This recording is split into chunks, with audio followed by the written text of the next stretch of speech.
Hello guys, നമ്മുടെ പുതിയൊരു വീഡിയോയിലേക്ക് എല്ലാവർക്കും സ്വാഗതം. നമ്മൾ ഒരു വിൻസർ EV വാങ്ങിയിട്ട് ഇപ്പോൾ ഒരു 7 മാസമായി. അപ്പോൾ ഇതിൻ്റെ ഒരു ഓണേഴ്സ് റിവ്യൂ അതാണ് ഇതിൽ പറയാൻ പോകുന്നത്. നല്ല കാര്യങ്ങളും അതുപോലെ തന്നെ എനിക്ക് കിട്ടിയ 8ൻ്റെ പണികളും ഞാൻ ഈ വീഡിയോയിൽ ഉൾക്കൊള്ളിക്കുന്നുണ്ട്. അപ്പോൾ നമുക്ക് വീഡിയോ തുടങ്ങാം. നമുക്കിപ്പോൾ വണ്ടി ഓടിച്ചുകൊണ്ട് തന്നെ നമുക്ക് വണ്ടിയുടെ റിവ്യൂ നമുക്ക് പറയാം. നമ്മൾ വണ്ടിയുടെ അടുത്തെത്തുമ്പോൾ തന്നെ ഇത് ഓട്ടോമാറ്റിക്കായിട്ട് ഓപ്പൺ ആവുന്നതാണ്. അതുപോലെ തന്നെ വണ്ടി ഓൺ ചെയ്യുന്നതിന് വേറെ സ്വിച്ചോ കാര്യങ്ങളോ ഒന്നും തന്നെ ഇല്ല. വണ്ടിയിൽ കയറിയാൽ ഉടനെ തന്നെ വണ്ടി ഓട്ടോമാറ്റിക്കലി ഓൺ ആകുന്നതാണ്. അപ്പോൾ നമ്മുടെ വിൻസർ EVയിൽ എടുത്തു പറയേണ്ട കാര്യം എന്ന് പറഞ്ഞാൽ വണ്ടി നല്ല കംഫർട്ടാണ് ഓടിക്കാൻ. അത് എടുത്തു പറയേണ്ട കാര്യം തന്നെ. നമുക്ക് ഇതുണ്ടോ, വളരെ സ്മൂത്തായിട്ട് സ്റ്റിയറിംഗ് ആണെങ്കിൽ ഭയങ്കര സ്മൂത്താണ്. എനിക്ക് വേറൊരു വണ്ടിയുടെ ഇത്ര സ്മൂത്തായിട്ട് എനിക്ക് തോന്നിയിട്ടില്ല. ഞാൻ ഓടിച്ചതില്ല കേട്ടോ, ചിലപ്പോൾ വേറെ നല്ല വണ്ടികൾ ഉണ്ടാവുമായിരിക്കും. പക്ഷെ ഞാൻ ഓടിച്ചതിൽ എനിക്ക് ഈ വണ്ടി തരുന്നൊരു കംഫർട്ട് വേറൊരു വണ്ടി എനിക്ക് ഇതുവരെ തന്നിട്ടില്ല. എന്ന് പറഞ്ഞാൽ ഇത് ഓടിച്ചതിന് ശേഷം ഇപ്പോൾ ഇനോവ ഓടിക്കുകയാണെങ്കിലും വേറെ ഫോർച്യൂണർ ഓടിക്കുകയാണെങ്കിലും എല്ലാം ഓടിക്കുന്നത് നമ്മളൊരു സ്റ്റിയറിംഗ് ഒക്കെ ഭയങ്കര ടൈറ്റ് ഫീലുകൾ തോന്നും. എന്ന് പറഞ്ഞാൽ ഇതിൽ സ്റ്റിയറിംഗ് പറഞ്ഞാൽ ഭയങ്കര സ്മൂത്താണ്. നമ്മൾ എടുത്തു പറയേണ്ട ഒരു കാര്യമാണ്. പിന്നെ അതുപോലെ എടുത്തു പറയേണ്ട ഈ വണ്ടിയിലെ ഏറ്റവും വലിയൊരു പോസിറ്റീവ് പറഞ്ഞാൽ ഇതിനകത്തുള്ള സ്പേസ്. നല്ല സ്പേസ് ആണ്. ഇപ്പൊ ഈ ഫ്രണ്ടിൽ 2 സീറ്റ് കാണുമ്പോൾ തന്നെ അറിയാം, അത്യാവശ്യം നല്ല സ്പേസ് ആണ്. അതുകൊണ്ട് തന്നെ വണ്ടിക്ക് വീതി കൂടുതലാണ്. ബാക്കിയുള്ള വണ്ടികളെ കമ്പയർ ചെയ്യുമ്പോൾ ഈ വണ്ടിക്ക് കുറച്ച് വീതി കൂടുതലാണ്. അതുകൊണ്ട് തന്നെ നമ്മൾ ചെറു വഴികളിലൂടെ പോകുമ്പോൾ സൈഡ് ഒരയാനുള്ള സാധ്യതകൾ വളരെ കൂടുതലാണ്. നമ്മൾ ഒരു മറ്റു വണ്ടികൾ ഉപയോഗിച്ച രീതിയിൽ എടുക്കാൻ കുറച്ച് ബുദ്ധിമുട്ട് വണ്ടി സൈഡ് തരുന്നുണ്ട്. പിന്നെ എടുത്തു പറയേണ്ട കാര്യം എന്ന് പറഞ്ഞാൽ ഇതിന്റെ സ്റ്റീരിയോ 15.5 ഇഞ്ചിന്റെ ഒരു സ്ക്രീനാണ് നമുക്ക് ഈ വണ്ടി തന്നിട്ടുള്ളത്. വേണമെന്നുണ്ടെങ്കിൽ ഒരു ചെറിയൊരു ടാബ് അല്ലെങ്കിൽ ഒരു ചെറിയ TV വേണമെങ്കിൽ തന്നെ വേണമെങ്കിൽ ഇതിനെ നമുക്ക് പറയാം. അത്യാവശ്യം നല്ല ടച്ച് റെസ്പോൺസ് ആണെങ്കിലും അത്യാവശ്യം നല്ല ക്വാളിറ്റി ഉള്ള ഒരു സ്റ്റീരിയോ ആണ്. അതുപോലെ ഈ വണ്ടിയിൽ വരുന്ന ഇത് വിൻസർ EV എസെൻസ് എന്ന് പറയുന്ന ഒരു വേരിയന്റ് ആണ്. ഇതിന്റെ കൂടിയ വേരിയന്റ് ഉണ്ട്, പ്രോ എന്ന് പറഞ്ഞ വേരിയന്റ്. അത് ബാറ്ററി പാക്കിൽ മാറ്റം ഉണ്ടായിരിക്കും. അതുകൊണ്ട് റേഞ്ച് അതിന് 431 കമ്പനി അവകാശപ്പെടുന്ന റേഞ്ച്. ഇത് 38 കിലോവാട്ടിന്റെ ആണ്. 38 കിലോവാട്ടില് വിൻസർ EV എസെൻസ്, അതായത് 38 കിലോവാട്ടിലെ ഫുൾ ഓപ്ഷൻ വേരിയന്റ്. ഇതിൽ 3 റൂഫ് കാര്യങ്ങൾ അങ്ങനെയുള്ള അത്യാവശ്യം വേണ്ട എല്ലാ ഫീച്ചേഴ്സും ഈ വണ്ടിയിൽ നമുക്ക് കമ്പനി തരുന്നുണ്ട്. സത്യം പറഞ്ഞാൽ വാല്യൂ ഫോർ മണി എന്ന് വേണമെങ്കിൽ തന്നെ നമുക്ക് വിൻസർ EVയെ നമുക്ക് പറയാം. EV സെഗ്മെന്റിൽ അത്യാവശ്യം ഒരു വണ്ടി കണ്ടെങ്കിൽ നമുക്കൊരു 20 lakhsന് മുകളിലുള്ള ഒരു ഫീച്ചേഴ്സ് വണ്ടി നമുക്ക് തരുന്നുണ്ട് ബാക്കിയുള്ള വണ്ടി വെച്ച് കമ്പയർ ചെയ്യുമ്പോൾ. ഞാൻ ആദ്യം പോസിറ്റീവ് കാര്യങ്ങൾ മാത്രമാണ് പറയുന്നത്. നെഗറ്റീവ് കാര്യങ്ങളുണ്ട്. വണ്ടി പോസിറ്റീവ് മാത്രമുള്ള വണ്ടികൾ മാത്രമല്ല, നെഗറ്റീവ് ഉള്ള വണ്ടികളും ഉണ്ട്. പോസിറ്റീവ് മാത്രമാണെങ്കിൽ എല്ലാവരും ആ വണ്ടി മാത്രം എടുത്താൽ മതിയല്ലോ. വണ്ടിക്ക് നെഗറ്റീവ്സും ഉണ്ട്. പോസിറ്റീവ് മാത്രമാണ് ഇപ്പോൾ ആദ്യം പറയുന്നത്. അതുപോലെ തന്നെ വണ്ടിയുടെ ഈ ഒരു സ്ക്രീനിലാണ് വണ്ടിയുടെ സ്പീഡ്, കിലോവാട്ട്, വണ്ടിയുടെ ഗിയർ വരുന്നത് ഇവിടെയാണ്. നമ്മുടെ ബെൻസിന്റെ ഒരു ടൈപ്പാണ് ഗിയർ വരുന്നത്. ഈ ഒരു സൈഡിലായിട്ടാണ് ഗിയർ ഷിഫ്റ്റിംഗ് വരുന്നത്. വൈപ്പർ ഓട്ടോമാറ്റിക് ആണ്. പിന്നെ വേറെ ഗിയർ നോബ് വേറെ ഇവിടെ ഒന്നുമില്ല. ഇവിടെ അത്യാവശ്യം നല്ല സ്പേസ് ആണ്. ഒരു വയർലെസ് ചാർജിങ് ഉണ്ട്.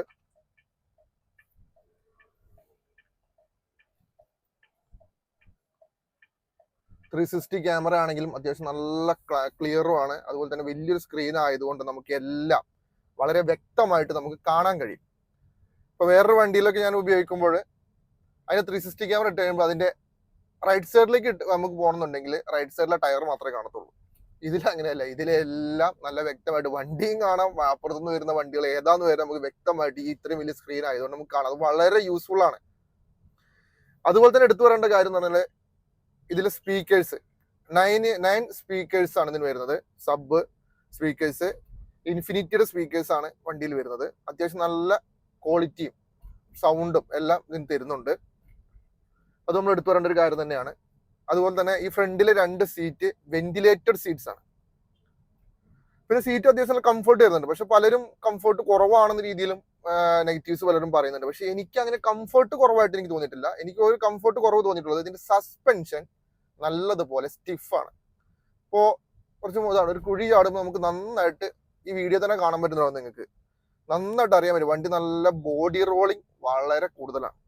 സസ്പെൻഷൻ ഭയങ്കര സ്റ്റിഫാണ്. അതുകൊണ്ട് നമ്മൾ ഏത് കുഴി ചാടിയാലും ഏത് ഹമ്പ് ചാടിയാലും നമുക്ക് നന്നായിട്ട് എടുത്തറിയും. അത് വളരെ സ്ലോയിൽ തന്നെ കൊണ്ട് ചാടിക്കണം, ഇല്ലെങ്കിൽ നന്നായിട്ട് ഇതിനകത്ത് നമുക്ക് അറിയാൻ പറ്റും. അത് വളരെ ഒരു നെഗറ്റീവായിട്ട് എനിക്ക് തോന്നിയിട്ടുണ്ട്.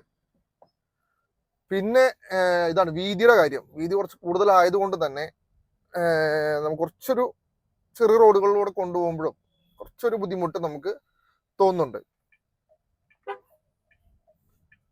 അതുപോലെ തന്നെ എടുത്തു പറയേണ്ട ഒരു കാര്യമാണ് പറയുന്ന റേഞ്ച്.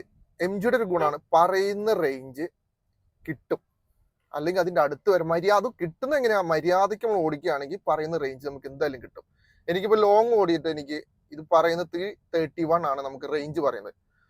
ലോങ് ഓടിയതിനു ശേഷം എനിക്ക് ഒരു മര്യാദ ലെവൽ നമ്മളിപ്പോൾ ഇവിടെ ഒരു കിലോ വാട്ട് ഉണ്ട്. ഈ കിലോ വാട്ട് ഒരു 5 കിലോ വാട്ടിലൊക്കെ പിടിച്ച് ഉപയോഗിക്കുകയാണെങ്കിൽ 10 കിലോ വാട്ടിന് താഴെ മാത്രം യൂസ് ചെയ്ത് ഉപയോഗിക്കുകയാണെങ്കിൽ നമുക്ക് അത്യാവശ്യം ഈ കമ്പനി പറയുന്ന റേഞ്ചിന്റെ അടുത്തും ചിലപ്പോൾ അതിന്റെ മുകളിൽ നമുക്ക് കിട്ടാം. അതുപോലെ AC ഒരു 24 23 ഒക്കെ ഇടണം. അല്ലാതെ AC 19 ഇട്ട് കഴിഞ്ഞാൽ, അല്ലെങ്കിൽ ഏറ്റവും കുറഞ്ഞതിൽ ഇട്ട് കഴിഞ്ഞാൽ നമുക്ക് അത്യാവശ്യം പറയുന്ന റേഞ്ച് കിട്ടത്തില്ല.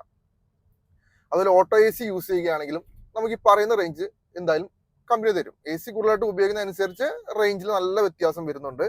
അത് പെട്രോൾ വണ്ടി ആണെങ്കിലും ഡീസൽ വണ്ടി ആണെങ്കിലും അതേ അവസ്ഥ തന്നെ. നമ്മൾ AC കൂടുതലായിട്ട് ഉപയോഗിക്കുമ്പോൾ അനുസരിച്ച് പെട്രോൾ അതിൻ്റെയും കത്തും. അതുപോലെ തന്നെയാണ് ഇതിന്റെയും സിസ്റ്റം വരുന്നത്. പിന്നെ എടുത്തു പറയേണ്ട കാര്യം എന്ന് പറഞ്ഞാൽ ഇതിൽ ആംബിയൻസ് ലൈറ്റ് നല്ല രാത്രിയിലെ നല്ല രസമാണ്. ഇതിൽ ആംബിയൻസ് ലൈറ്റും കാര്യങ്ങളെല്ലാം കാണാൻ നല്ല ഒരു ഭംഗിയുണ്ട്. അതുപോലെ എടുത്തു പറയേണ്ടത് ഇതിൽ AC പെട്ടെന്ന് തന്നെ അത്യാവശ്യം നല്ല കൂളിംഗ് ഉള്ളൊരു AC വണ്ടിയിലുണ്ട്. പക്ഷെ ബാക്കിലേക്ക് AC കൂളിംഗ് കുറച്ച് കുറവുള്ളത് പോലെ എനിക്ക് തോന്നി. എന്ന് പറഞ്ഞാൽ ഇതിന്റെ ഈ AC പ്രശ്നം എന്ന് പറഞ്ഞാൽ ഇത് ഒരു സൈഡിലോട്ട് ഇട്ട് കഴിഞ്ഞാൽ ഫുൾ ക്ലോസ് ആയി പോകും. അപ്പൊ ഇങ്ങോട്ട് ഇട്ട് കഴിഞ്ഞാൽ ഇത് ഫുൾ ക്ലോസ് ആയി പോയി. നമുക്ക് ശരിക്കും പറഞ്ഞാൽ ഈ ഫേസിലേക്ക് ഒന്ന് വരുന്നുണ്ടെങ്കിൽ നമ്മൾ ഈ സൈഡിലോട്ട് ആക്കിയാലേ നമുക്ക് കാര്യമുള്ളൂ. അപ്പൊ ഇത് ഇങ്ങോട്ട് കുറച്ച് നീക്കി കഴിയുമ്പോൾ ഈ AC ഫുള്ളായിട്ട് ക്ലോസ് ആവും. അതുകൊണ്ടൊരു ഫോൾട്ടായിട്ട് എനിക്ക് തോന്നി.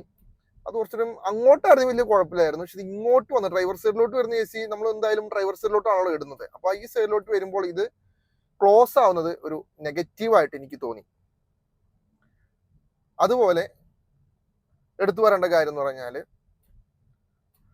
നമ്മുടെ ക്യാമറ, ഇതിലെ ക്യാമറ നല്ല ക്ലാരിറ്റിയാണ്.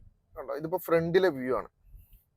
അതുപോലെ 360 വ്യൂ ഈ സൈഡിലും കാണാം, നല്ല ഇതിൽ കാണാം. പിന്നെ 2D വ്യൂ ഉണ്ട്. കണ്ടോ, ഇപ്പൊ ബാക്കിൽ വരുന്നത് വണ്ടി മുന്നിലായിട്ട് പോകുന്നു. പക്ഷെ ഇതിൽ വണ്ടി വൈറ്റ് ആണ്, നമ്മുടെ വണ്ടി ബ്ലാക്ക് ആണ്. ആ ഒരു വ്യത്യാസം മാത്രമേ കാണുന്നുള്ളൂ. പിന്നെ അത് നമുക്ക് ഇങ്ങോട്ട് ബാക്കോട്ടും സൈഡിലോട്ടും എല്ലാം നമുക്ക് റൊട്ടേറ്റ് ചെയ്ത് നമുക്ക് ഉപയോഗിക്കാം. അത് നല്ലൊരു യൂസ്ഫുൾ ആയ ഒരു കാര്യമാണ്. അല്ല ഫ്രണ്ടിലാണെങ്കിലും ബാക്കിലാണെങ്കിലും ഏത് സൈഡിലെ വ്യൂസും നമുക്ക് അങ്ങോട്ട് ക്യാമറ ചെയ്ത് കഴിയുമ്പോൾ നമുക്ക് കാണാൻ കഴിയും. ഇതാണ് ഇതിന്റെ കീ വരുന്നത്. ഇപ്പൊ നമ്മളൊരു കവർ ഇട്ടിട്ടുണ്ട്. ഇതിൽ തന്നെ അത്യാവശ്യം വേണ്ട ഫീച്ചേഴ്സ് ഈ ഒരു കീയിൽ തന്നെ നമുക്കുണ്ട്. ഡിക്കി ഓപ്പൺ ചെയ്യാം, അൺലോക്ക്, ലോക്ക്. അതുപോലെ ഈ അൺലോക്കിൽ കുറച്ച് നേരം പ്രസ് ചെയ്ത് പിടിച്ച് നമ്മുടെ ഗ്ലാസ് എല്ലാം ഓപ്പൺ ആവും. അതുപോലെ AC കുറച്ച് നേരം ഓൺ ആക്കാൻ നമുക്ക് ഇതിൽ പറ്റും. പിന്നെ എടുത്തു പറയേണ്ട കാര്യം എന്ന് പറഞ്ഞാല് നല്ല ഡിക്കി സ്പേസ് ആണ്. 604 ലിറ്റർ ആണ് ഡിക്കി സ്പേസ്. വേറൊരു വണ്ടിയിലും ഇത്രയും ഡിക്കി സ്പേസ് ഞാൻ കണ്ടിട്ടില്ല. പിന്നെ അതുപോലെ എല്ലാവർക്കും ഉള്ള സംശയമാണ് പ്രോ എടുക്കാതെ എന്തുകൊണ്ട് 38 കിലോ വാട്ട് എടുത്തു എന്നത്. ഞാൻ എടുക്കുന്ന സമയത്ത് പ്രോ ഉണ്ടായിരുന്നു. പ്രോയുടെ അലോയ് എനിക്ക് നല്ല ഇഷ്ടമായിരുന്നു. പ്രോയുടെ അലോയ് ഇതിനേക്കാളും നല്ല ഭംഗിയാണ് പ്രോയുടെ അലോയ് കാണാൻ. അതായത് MG ഹെക്ടറിന്റെ അലോയ് ആണ് പ്രോയിൽ വരുന്നത്. അതുപോലെ തന്നെ അത് എടുക്കാത്തതിന്റെ കാരണം എന്ന് പറഞ്ഞാൽ ഇതും അതും തമ്മിലൊരു 2 lakhs ഡിഫറൻസ് ഉള്ളൂ. എനിക്ക് കുറച്ചു കാലം കഴിഞ്ഞപ്പോൾ അത് എടുത്താൽ മതിയായിരുന്നു, പ്രോ എടുത്താൽ മതിയായിരുന്നു എനിക്ക് തോന്നി തുടങ്ങിയായിരുന്നു.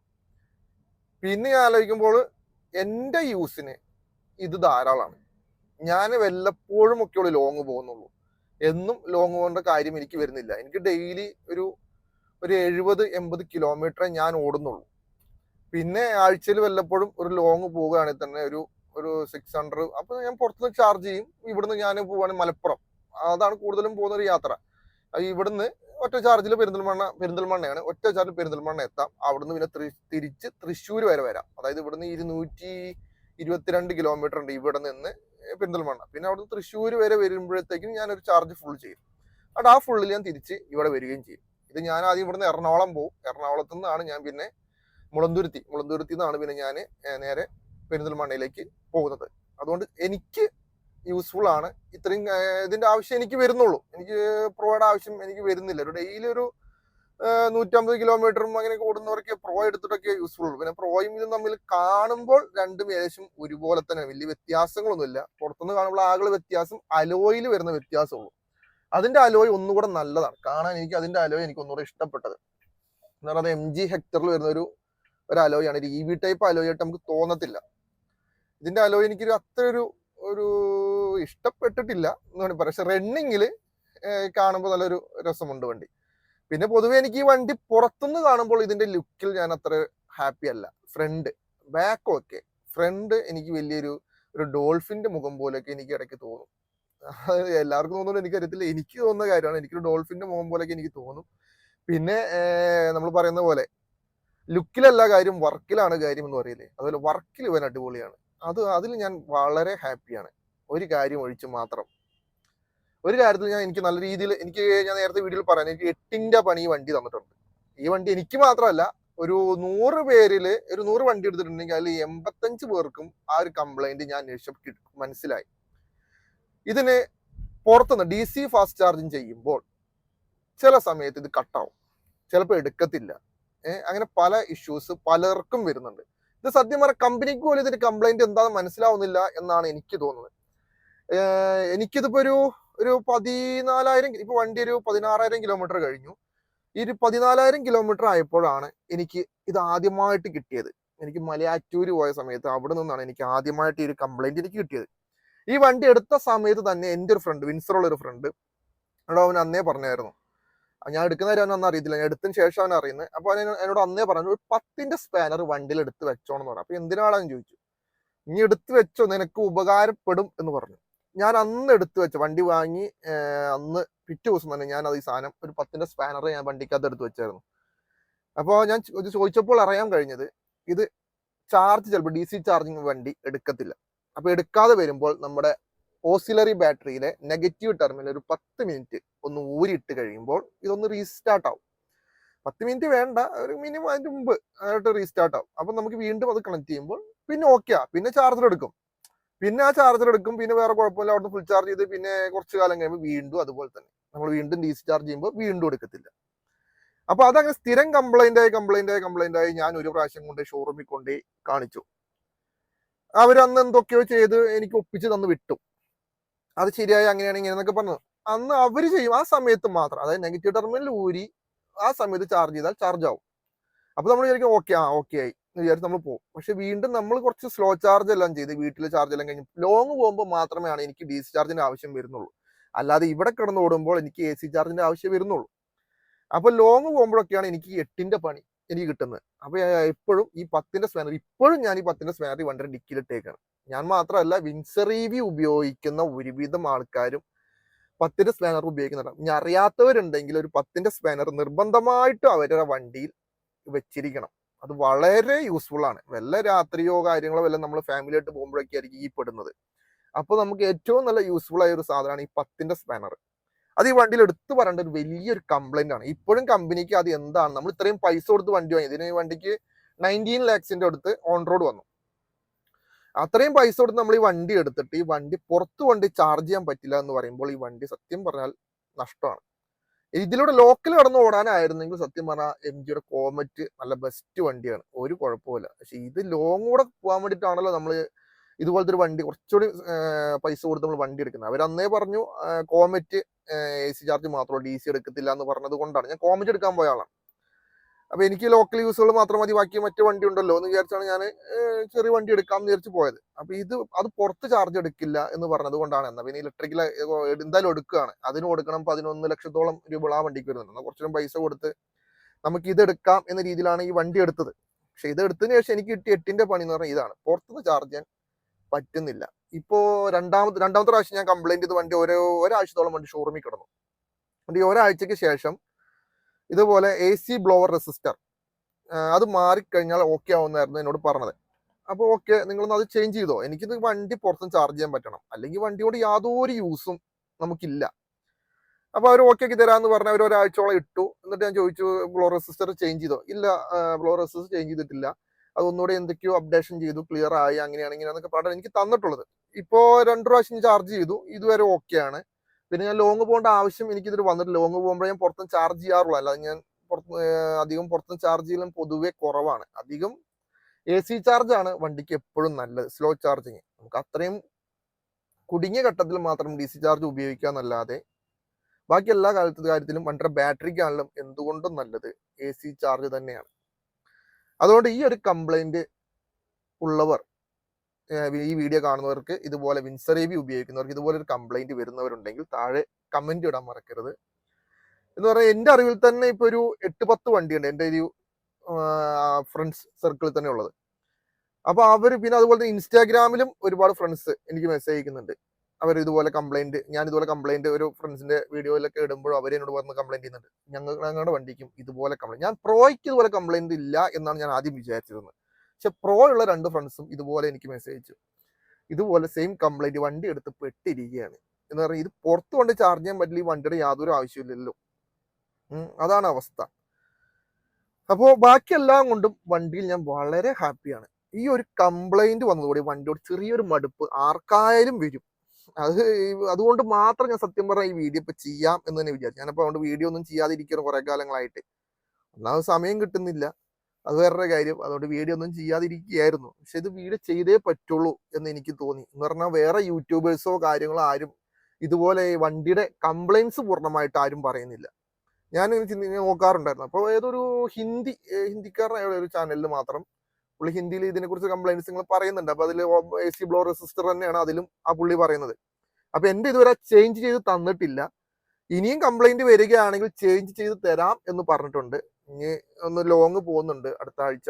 അപ്പൊ ഒന്ന് ലോങ് പോകുമ്പോൾ പുറത്തൊന്ന് ചാർജ് ചെയ്ത് നോക്കണം. അപ്പൊ അതിന്റെ വീഡിയോ എന്തായാലും ചെയ്യുന്നുണ്ട്, എടുക്കുന്നുണ്ടോ ഇല്ലയോ എന്നുള്ള വീഡിയോ എടുക്കുന്നുണ്ട്. അപ്പോൾ എല്ലാവരും വിൻസർ EV ഉപയോഗിക്കുന്ന എല്ലാവരും എന്തായാലും ഒരു 10ന്റെ സ്പാനർ ഇതുവരെ കംപ്ലൈന്റ് കിട്ടാത്തവരുണ്ടെങ്കിൽ ഒരു 10ന്റെ സ്പാനർ എടുത്ത് വെച്ചോ. എപ്പോഴെങ്കിലും ഏതെങ്കിലും കാലത്തായിട്ട് യൂസ്ഫുൾ ആയിരിക്കും എന്ന് ഞാൻ ഇപ്പോഴേ പറയുന്നു. എന്നോട് എൻ്റെ ഒരു ഫ്രണ്ട്, ട്രിവാൻഡ്രത്തുള്ളൊരു ഫ്രണ്ട് എന്നോട് പറഞ്ഞിട്ടാണ് ഞാൻ ഈ സാധനം വാങ്ങിയ സമയത്ത് ഞാൻ 10ന്റെ സ്പാനർ ഇതിനകത്ത് എടുത്ത് വെച്ചു.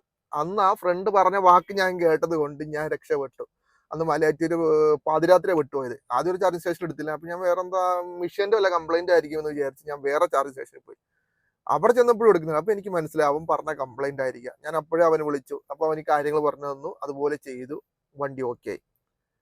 പിന്നെ അതുപോലെ തന്നെ വീണ്ടും ചാർജിങ് സ്റ്റേഷനിലും വീണ്ടും കംപ്ലൈന്റ്, ഇത് എടുക്കുന്നില്ല, ഇതാവുന്നു വീണ്ടും. അപ്പൊ നമുക്കൊരു നാണക്കേടാണ്. എന്ന് പറഞ്ഞാൽ നമ്മളിപ്പോ ഒരു ആപ്പ് വഴിയാണല്ലോ ചാർജിങ് സ്റ്റേഷനിൽ പോകുന്നത്. അപ്പൊ ചാർജ് മോഡലിന്റെ ആപ്പിലാണല്ലോ അവിടെ വല്ല വണ്ടി ഉണ്ടോ, വണ്ടി ഇല്ലെങ്കിൽ മാത്രം പോയത്. അവിടെ ചെല്ലുമ്പോൾ ഇത്രയും പൈസ കൊടുത്ത് വണ്ടി വാങ്ങിയിട്ട് നമ്മൾ അവിടെ ചെല്ലുന്നു, ഈ 10ന്റെ സ്പാനറായിട്ട് പോകുന്നു, ബോണിറ്റ് തുറക്കുന്നു, നെഗറ്റീവ് ടെർമിനൽ ഊരുന്ന് ഇടുന്നു. അപ്പൊ ബാക്കിയുള്ള വണ്ടിക്കാർ നമ്മൾ ചോദിക്കാണ്, എന്തോ നിങ്ങൾ ചെയ്യുന്നത്, ഈ സംഭവം എന്തോ ചെയ്യുന്നത്. ഞാൻ ഇത് വിൻസറിന്റെ പൊതുവെയുള്ളൊരു കംപ്ലൈന്റ് ആണ്. കമ്പനിക്ക് പോലും സത്യം പറഞ്ഞത് എന്താണെന്ന് ഇപ്പോഴും മനസ്സിലായിട്ടില്ല എന്നാണ് എനിക്ക് മനസ്സിലാവുന്നത്. ഇപ്പൊ സർവീസ് സെന്ററിൽ എന്നാലും അവിടെയുള്ള പയ്യന്മാരും പറയുന്നത് എല്ലാത്തിനുള്ള കംപ്ലൈന്റ് ആണെന്ന് തന്നെ അവരും പറയും. അവരും സമ്മതിച്ചു എന്നോട്. അതാണ് അവസ്ഥ. അപ്പോ ഇത് പറയാൻ വേണ്ടി മാത്രമാണ് സത്യം പറഞ്ഞ ഞാൻ ഈ വീഡിയോ എടുക്കാം എന്ന് വിചാരിച്ചു തന്നെ. അങ്ങനെ വണ്ടിക്ക് നെഗറ്റീവ് ഉണ്ട്. എനിക്കൊരു 14,000 കിലോമീറ്റർ ആയപ്പോഴാണ് എനിക്ക് കംപ്ലൈന്റ്. എന്നാൽ ഒരു കംപ്ലൈന്റും ഇല്ലാതെ ഓടുന്ന വണ്ടികളും ഉണ്ട് കേട്ടോ. ഇത് ഒരു 100 എണ്ണത്തില് ഒരു 20 എണ്ണം കംപ്ലൈന്റ് ഇല്ലാതെ ഓടുന്നുണ്ട്. പക്ഷെ കൂടുതലും ഈ സെയിം കംപ്ലൈന്റ് ഉള്ള വണ്ടികളാണ് കൂടുതലും ഉള്ളത് വിൻസർ EVയില്. അതെടുത്ത് പറഞ്ഞ വിൻസർ EVയില്. ZX EVയിലൊന്നും അങ്ങനെ വലിയ പ്രശ്നമില്ല എന്നാണ് ഞാൻ, എൻ്റെ ഒരു കസിൻ ബ്രദറിന്റെ കയ്യിലുണ്ട്. പക്ഷെ പുള്ളിന്ന് അങ്ങനെ വലിയ കംപ്ലൈന്റ്സ് ഒന്നും പറഞ്ഞ് ഇതുവരെ കേട്ടിട്ടില്ല.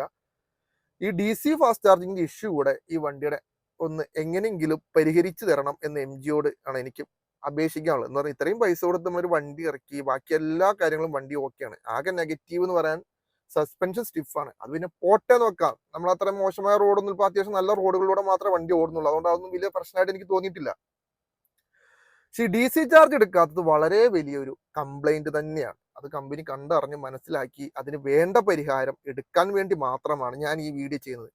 പറ്റുന്നവരൊക്കെ ഈ വീഡിയോ ഒന്ന് ഷെയർ ചെയ്ത് ഇത് കമ്പനിയിലേക്ക് എത്തിക്കാൻ പറ്റുന്നൊക്കെ ചെയ്യുക. അതേ എനിക്ക് പറ്റത്തുള്ളൂ. എന്ന് പറഞ്ഞാൽ ഞാൻ ഒരാൾ മാത്രം ഇതിനു വേണ്ടി ഇറങ്ങിയിട്ട് യാതൊരു കാര്യമില്ല.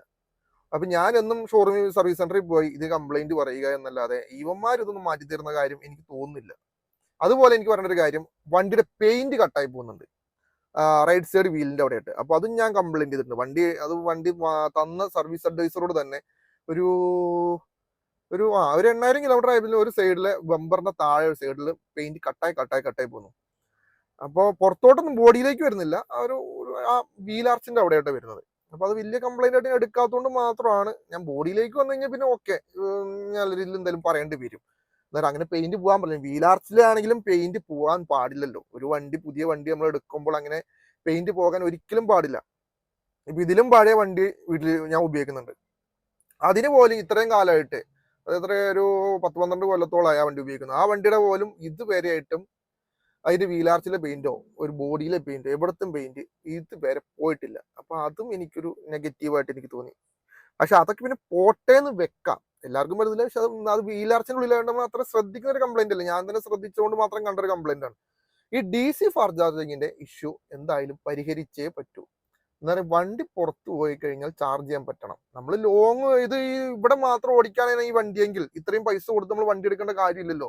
നാട്ടിലൂടെ മാത്രം ഉപയോഗിക്കണമായിരുന്നെങ്കിൽ കോമറ്റിന്റെ ആവശ്യമുള്ളൂ. കോമറ്റ് യാതൊരു കംപ്ലൈന്റ് ഇല്ലാതെ നല്ല രീതിയിൽ ഓടുന്ന ഒരു വണ്ടിയാണ് കോമറ്റ്. ഞാൻ ഈ വണ്ടി എടുത്തു പോലും എനിക്ക് ഇടയ്ക്ക് ലോങ് പോകണം, നമ്മൾ ഫ്യൂവൽ എക്സ്പെൻസിൽ നമുക്ക് ഒരു സേവിങ്സ് വേണം എന്നുള്ളതുകൊണ്ടാണ്. ഇതിപ്പോൾ ലോങ് പോകേണ്ടി വരുമ്പോൾ എന്താണ് അവസ്ഥ? ഈ വണ്ടി എടുത്ത് മറ്റു വണ്ടി എടുത്ത് വേണം ലോങ് പോകേണ്ട ഒരു അവസ്ഥയിലാണ് ഇപ്പോൾ എൻ്റെ ഒരു അവസ്ഥ. നേരെ വിശ്വസിച്ച് പോകാൻ തോന്നുന്ന ഒരു പേടിയാണ്, ടെൻഷൻ. ഇത് അവിടെ എത്തുമ്പോൾ ചാർജ് എടുക്കില്ലേ, ഇനി വീണ്ടും അതുപോലത്തെ കംപ്ലൈന്റ് പൂർണ്ണമായിട്ട് എടുത്തില്ലെങ്കിൽ പെട്ടുപോയല്ലോ. അതുകൊണ്ട് ലോങ് പോകാൻ നമുക്ക് സത്യം പറഞ്ഞാൽ ഇപ്പോഴൊരു ടെൻഷനാണ് വണ്ടിയിൽ. അതുകൊണ്ട് ഒന്നൊരു പോയി നോക്കണം. ഇനിയും ആ കംപ്ലൈന്റ് വരുന്നുണ്ടെങ്കിൽ അത് ഇപ്പോഴല്ലേ പറഞ്ഞ് മാറ്റാൻ പറ്റുള്ളൂ. അപ്പോൾ അത് കമ്പനി മാറ്റി തരാമെന്നോട് പറഞ്ഞിട്ടുണ്ട്. ഇനിയും കംപ്ലൈന്റ് വരികയാണെങ്കിൽ AC ബ്ലോവർ റെസിസ്റ്റർ. അപ്പൊ കഴിഞ്ഞ തവണ എന്നോട് അത് മാറി തരാമെന്ന് പറഞ്ഞു. പക്ഷെ ഞാനത് മാറാമെന്ന് വിചാരിച്ച് ചെന്നു. പക്ഷെ അവര് അതെനിക്ക് മാറ്റി തന്നില്ല. അത് ഇനി മെയിൽ അയക്കണം, അങ്ങനെയാണ് ഇങ്ങനെയെന്നൊക്കെ പറഞ്ഞ് വണ്ടി വന്നിട്ട് ഒരാഴ്ച വണ്ടി അവിടെ പിടിച്ചിട്ടു. എന്നിട്ട് ഞാൻ അത് ശരിയാക്കി തരാമെന്നൊക്കെ പറഞ്ഞിട്ടുണ്ട്.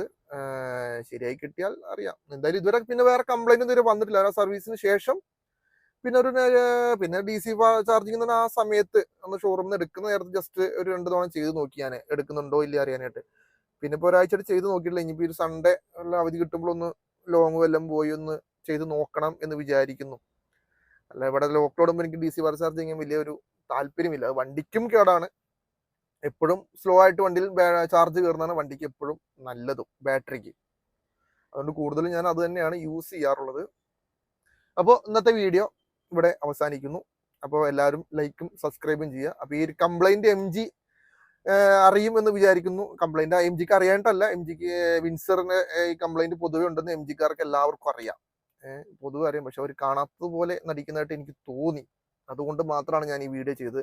അതുപോലെ പല യൂട്യൂബേഴ്സും അത് ചെയ്യുന്നില്ല. അവർക്ക് MGയുടെ വണ്ടി ഉണ്ടെങ്കിലും ഈ ഒരു കംപ്ലൈന്റ് ബാക്കിയുള്ളവർക്ക് ഉണ്ടെന്ന് അറിഞ്ഞാൽ പോലും അവരൊന്നും ചെയ്യാൻ തയ്യാറാവുന്നില്ല. അതെന്തോ എനിക്ക് മനസ്സിലാവുന്നില്ല. അതുകൊണ്ട് ഞാൻ ചെയ്യാമെന്ന് തന്നെ വിചാരിച്ചു. വലിയ സബ്സ്ക്രൈബേഴ്സ് ഒന്നും ഇല്ലാത്ത ചാനലാണെങ്കിലും കിടക്കട്ടെ എന്ന്, ഒരെണ്ണം കിടക്കട്ടെ. എല്ലാ വഴിക്കും അങ്ങോട്ട് എത്തിയില്ലേ. ഒരു കംപ്ലൈന്റ് മാറി കിട്ടുകയാണെങ്കിൽ വലിയ ഉപകാരമായി. എന്ന് പറഞ്ഞാൽ DC ഫാസ്റ്റ് ചാർജിങ് എടുക്കാത്തത് വലിയൊരു കംപ്ലൈന്റ് തന്നെയാണ്. അത് വലിയൊരു പോരായ്മയാണ്. അപ്പോൾ ബൈ.